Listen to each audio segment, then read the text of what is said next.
27 ફેબ્રુઆરીથી ધોરણ 10 અને 12 બોર્ડની પરીક્ષાઓ શરૂ થઈ રહી છે, જેને લઈને અમદાવાદ શહેર અને ગ્રામ્યના શિક્ષણ વિભાગે તમામ તૈયારીઓ પૂર્ણ કરી દીધી છે. બોર્ડની એસઓપી મુજબ તમામ તૈયારીઓ પૂર્ણ કરાઈ. અમદાવાદમાં 322 બિલ્ડિંગોમાં પરીક્ષા લેવાશે, જેમાં તમામ વર્ગો સીસીટીવીથી સજ્જ કરાયા છે. આ વખતે જિલ્લામાં 92,726 વિદ્યાર્થીઓ પરીક્ષા આપશે. વિદ્યાર્થીઓના આરોગ્યને લઈ તમામ કેન્દ્રો ઉપર મેડિકલ કિટ તૈયાર રાખવાની પણ સૂચના આપવામાં આવી છે.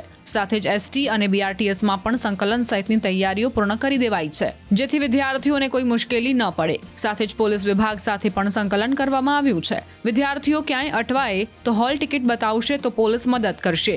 ઉપરાંત જેલના કેદીઓ સાબરમતી જેલ સ્થિત કેન્દ્ર પરથી પરીક્ષા આપશે. 21 કેદીઓ ધોરણ 10ની અને 44 કેદીઓ ધોરણ 12ની પરીક્ષા આપશે.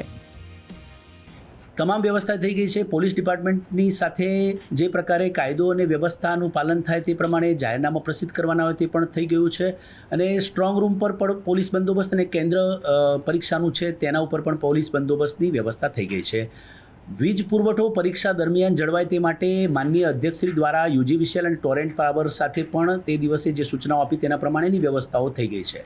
વિદ્યાર્થીઓના આરોગ્ય માટે ખાસ કરીને આરોગ્ય સાથે અર્બન હેલ્થ ઓફિસર સાથે તમામ જે હેલ્થ સેન્ટરો છે ત્યાં આગળ સૂચનાઓ અપાઈ ગઈ છે.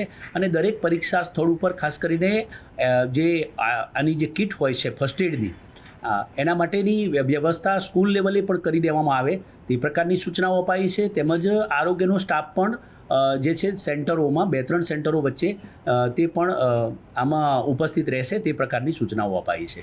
એમ જોવા જઈએ તો એસટી, બીઆરટીએસ, એએમટીએસ એમને પણ સૂચનાઓ આપી છે. વિદ્યાર્થીઓનો સમય પણ ક્યાંય જે બગડે નહીં તે પ્રકારે તેઓ સમયસર પહોંચી શકે તે માટે ઘણીવાર જો કોઈ વિદ્યાર્થી પણ વિલંબિત થાય તો આપના માધ્યમથી ચોક્કસ જણાવીશ કે ટ્રાફિક પોલીસે પણ એવી બાંયધરી પણ આપી છે અને જવાબદારીપૂર્વક કહ્યું છે કે ક્યાંક હોલ ટિકિટ વિદ્યાર્થી બતાવશે તો અમે મદદ કરીશું. દર વર્ષે જે રીતે મદદ કરે છે તે રીતે એટલે એ રીતે જોવા જઈએ તો તમામ વ્યવસ્થાઓ પૂર્ણ કરી લીધી છે. કેન્દ્ર સંચાલક સ્ટાફની અને ખંડ નિરીક્ષક સ્ટાફની નિમણૂક કરી અને એમની તાલીમ પણ અપાઈ ગઈ છે. એટલે અને બીજું વધુમાં કે સીસીટીવી કેમેરા તમામ બિલ્ડિંગ પર છે જ. એટલે 322 બિલ્ડિંગ તમામ જે છે એ સીસીટીવી કેમેરાથી સજ્જ છે. ગેટની પ્રથમ દિવસે ગેટની ઉપર જે રીતે ફ્રિસ્કિંગ તો થશે જ, દરરોજ થશે તમામ પેપર્સમાં. કારણ કે મોબાઈલ અને ઇલેક્ટ્રોનિક ડિવાઇસ જે છે એની જે ગેરરીતિ જે છે એ ન થાય, ખાસ કરીને શાંતિપૂર્ણ વાતાવરણમાં તણાવમુક્ત વિદ્યાર્થીઓ પરીક્ષા આપે તે પ્રકારની તમામ વ્યવસ્થાઓ થઈ છે. અને પ્રથમ દિવસે વિદ્યાર્થીઓનું ખૂબ સ્વાગત કરવામાં આવે. પ્રથમવાર પરીક્ષા આપતા હોય તેમને ટેન્શન ન થાય તે પ્રકારે પણ તમામ કેન્દ્ર સંચાલકોની સૂચનાઓ આપવામાં આવેલી છે.